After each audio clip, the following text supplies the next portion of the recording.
یہ اوجری یا کپورے یا یہ جو چیزیں ہیں کہ یہ مکروہ ہیں، حرام ہیں، حلال ہیں، کیا چیزیں ہیں، ان کی شرعی حیثیت کیا ہے اور ان کو ہم استعمال کر سکتے ہیں نہیں کر سکتے ہیں، شرعی اعتبار سے ہماری رہنمائی فرمائیں تاکہ آئندہ کے لیے ہم اس طریقے کے ساتھ آگے چل سکیں۔ کپورے کھانا یہ تو شریعت کے نزدیک حرام ہے، حرام ہے، اور اوجڑی کے متعلق حکم شرعی ہے کہ یہ مکروہ تحریمی ہے۔ اس کی وجہ علت جو بیان کی گئی ہے، جو سبب ہے وہ یہ بیان کیا گیا ہے کہ اوجڑی جو ہے نا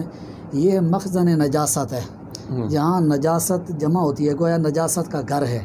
اب اس غلاظت کی وجہ سے اور یہ کہ جو چیزیں مرور نجاست ہیں، جہاں سے نجاست گزرتی ہے، اگر وہ چیزیں ایسی ہیں کہ ان کا کھانا جائز نہیں ہے، تو جو نجاست کا محل ہے، جو نجاست کا مخزن ہے، وہ تو بدرجہ عتم جو ہے نا اس سے اجتناب ضروری ہے۔ تو اس اعتبار سے اوجڑی کا کھانا مکروہ تحریمی ہے، لہٰذا اس سے جو ہے نا وہ بچنا چاہیے۔